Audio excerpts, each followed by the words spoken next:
out that, that important sentence in shortening my talk. But yeah, absolutely. And I don't think that it's, you know, I mean, maybe we could say, since we're talking about this through cover with good reason, that, you know, if we go back to the illegal succession stories, that they're always 100% unambiguous, notwithstanding the theological, and I don't know, I have to think about it more if I think there is some ambiguity, but notwithstanding, you know, there's a lot of, I would say a sign for me would be the midrashic excess of, what's the word,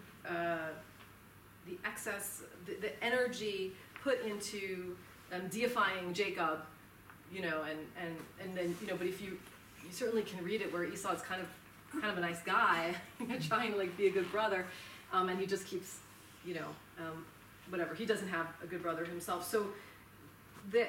it's not that, you know, I don't think even in that paradigmatic case, what for cover is the paradigmatic case, or the one he talks about at greatest length,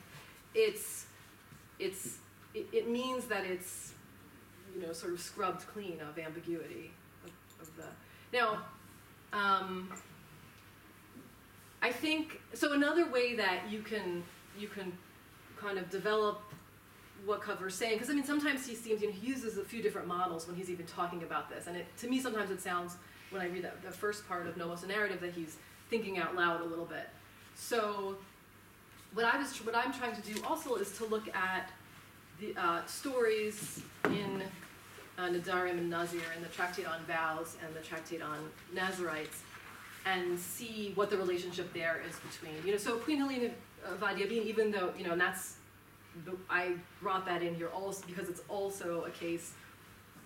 you know, we have a moment of a biblical Neder embedded, but of course it's happening in biblical times, biblical in the sense of temple times. But it's a story where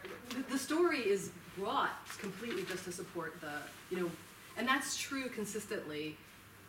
with there are quite a few stories that are brought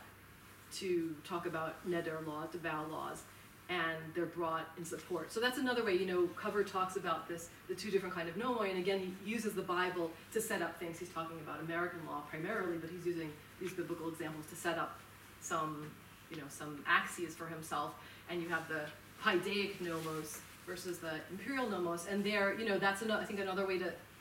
try to flesh it out a little bit is to see that those have a different relationship, which again doesn't mean that there aren't